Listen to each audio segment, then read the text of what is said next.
One of the earliest church fathers whose writings point us to the 2nd century was Ignatius of Antioch. He is believed to be by many a successor of the apostles and a direct disciple of the apostle John. He is also known as a martyr, as an old man was martyred in the Colosseum of Rome. Many state their spiritual life on the writings of Ignatius of Antioch. 15 letters are attributed to Ignatius. 8 of them have found to be completely false or forged by all historians and scholars. 7 are accepted, but these are different. There are different versions of the 7 letters. There's a short version and a long version and one in the middle. Even the short version, which many accept as authentic, has interpolations, which means some unknown sources have added their own ideas to the letters of Ignatius of Antioch. Careful study of these 7 letters are found to be different than the Gospel of the Apostle John and the writings of the New Testament. Let us consider some of his beliefs in his writings. One of the things that Ignatius is known for in these special 7 letters is that he taught that the Logos was not the utterance or spoken word, but he taught that it was a power that came from God, and this power he called God the Word. This was a new interpretation of the Logos than the one given in the New Testament, where the word Logos appears to be just the word, utterance, speech, over 200 times in the scriptures.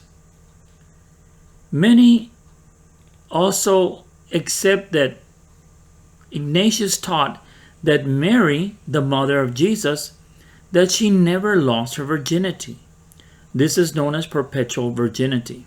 And this is also a lie that Ignatius taught in the 2nd century.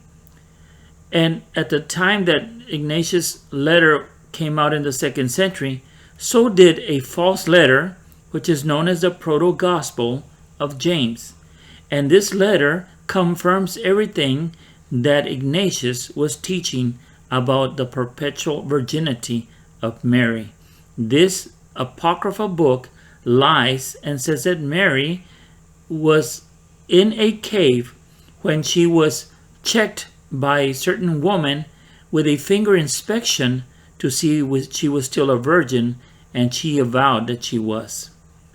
Ignatius also taught on the Eucharist as being the body of Christ, and in his letters he tells us how many Christians did not join with them to celebrate this Eucharist and did not believe that the Eucharist was the body of Christ. He introduced the altar and the cup to be in every Catholic service. This was something that he maintained as being important. And he taught to look on the single bishop as Christ, and that nothing should be done without the consent and the presence of the bishop. He taught that wherever the bishop was, there was the Catholic Church.